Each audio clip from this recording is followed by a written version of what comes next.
Hello everyone, welcome back to my channel.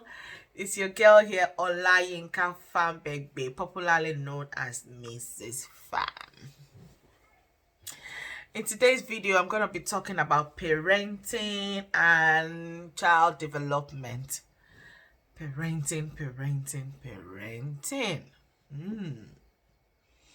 That's a huge controversial topic, isn't it? I think it is. But yeah, we still have to talk about it. Right. So who is the best parent?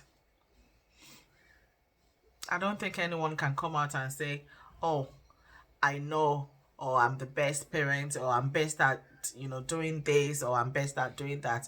We all but try, we try as much as possible to give our kids, our children, the best we can offer, as much as, we try hard, to keep up with our responsibilities, being there for them with their schoolwork, with their social life, mental and physical development. It's a huge tax. I know it's a really, really huge tax. And I know we're trying our best, to be the best parents that we can. That being said, what I think we need more or the most is wisdom.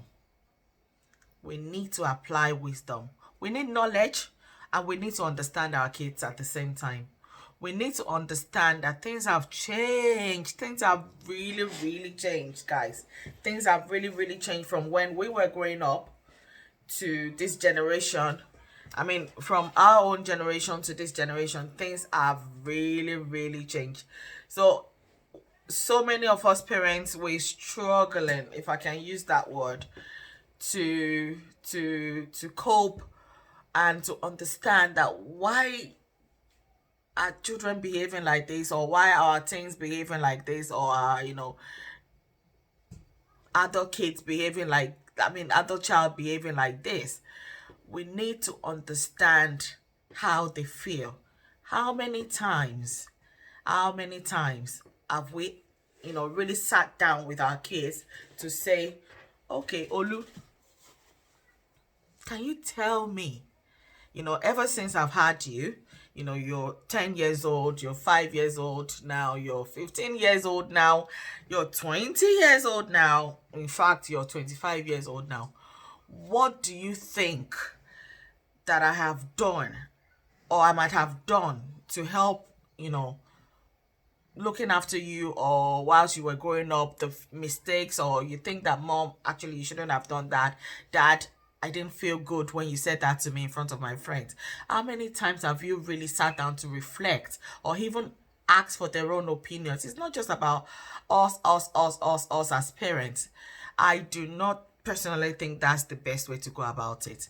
I think we should have a time that we reflect and we ask for this children's opinion as well, and see what they really want. I know we don't want them to make mistakes. We don't want them to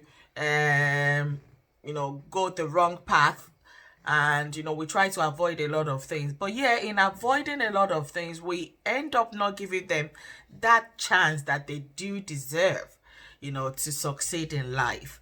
We need to encourage them, we need to support them, ask for what they want to do themselves, not just, oh, because I come from a family where all of us are doctors, or I come from a family where all of us are lawyers, I have come from a family where we're all engineers. Oh, dojuti me, you have to be a nurse, you have to do this, you have to become that, you have to go to school. I think we have to change some of our mentality regarding these issues. And for some of us who, don't even live with we don't live with our children, like some dads, they're no more with the moms. It's a huge responsibility, especially for women who have like 3 kids to look after, 4 kids to look after, and they have to go to work at the same time. They come back from work, they have to look after these children. Even to attend meetings in schools, these mothers don't have the time because, they have to put food on the table.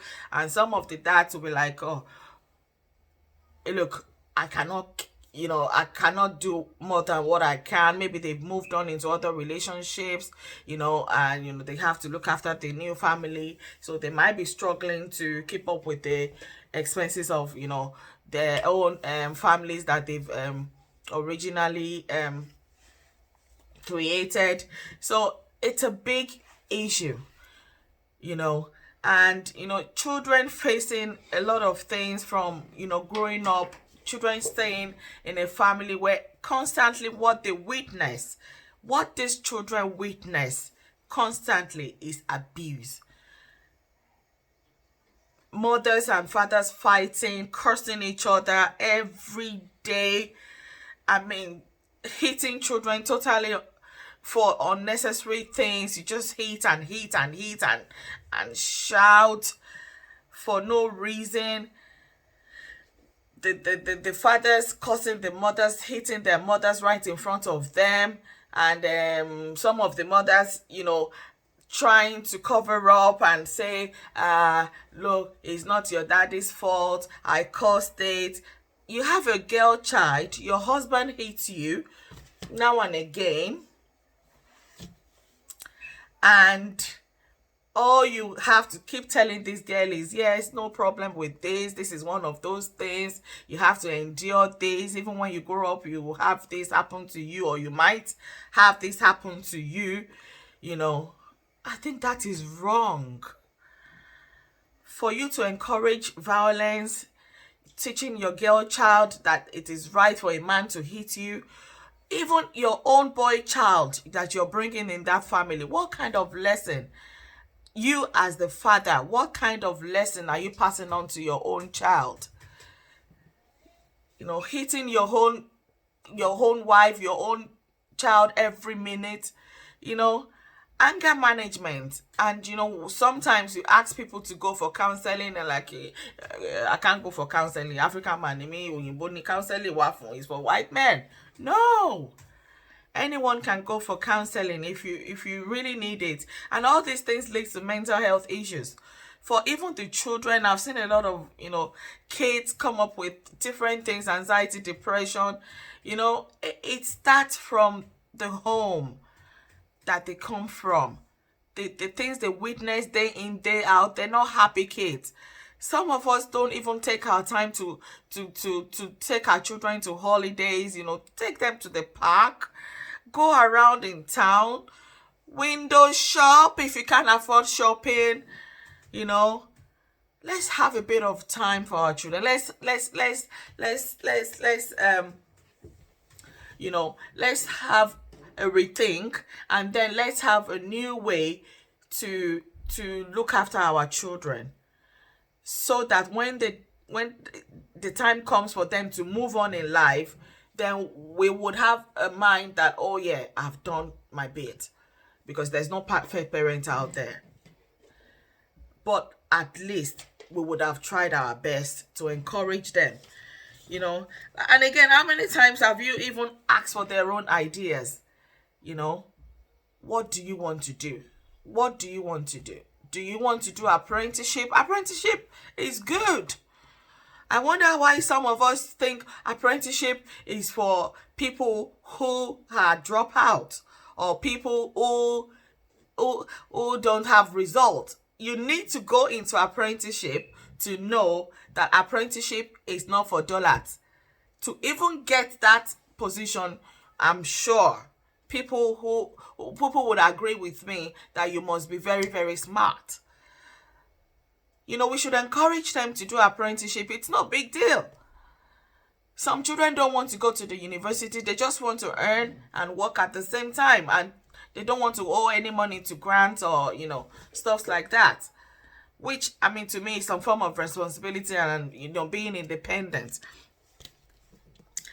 Again, our African mentality about unnecessarily, putting ourselves down in front of the children.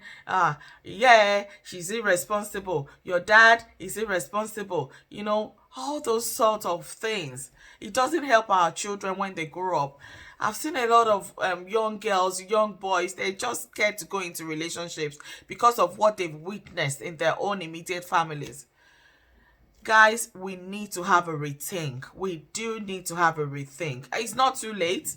I mean, myself inclusive, I've made one or two mistakes in the past, which, you know, going for different courses, I've learned quite a lot. And I feel, I mean, it's good if I share with other parents, and, you know, from time to time, to encourage each other, and know that what we need the most is wisdom. It's not everything that we would have to kick against, you know. So all this thing falls into the family unit, you know.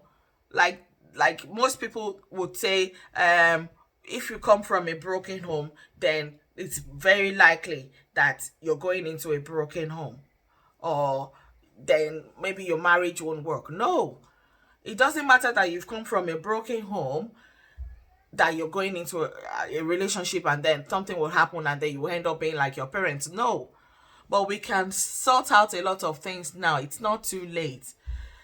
If things don't work out between parents, the dad and the mom, that's fine.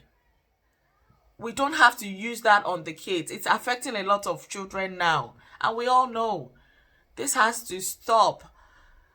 These children are going through a lot. Some, the only time they are happy is when they are out of the house. Come on, guys. The only time your child is happy is when they're out of the house. This is really, really killing the society. What sort of society are we building? You know, so it is high time that we change our mentality, we change our perspectives, we stop hiding under religion.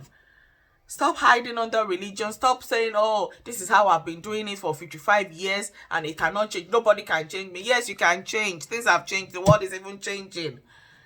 Things are changing around us now and again. So, guys, I hope I've been able to impact one or two knowledge, lesson or points that you can learn from.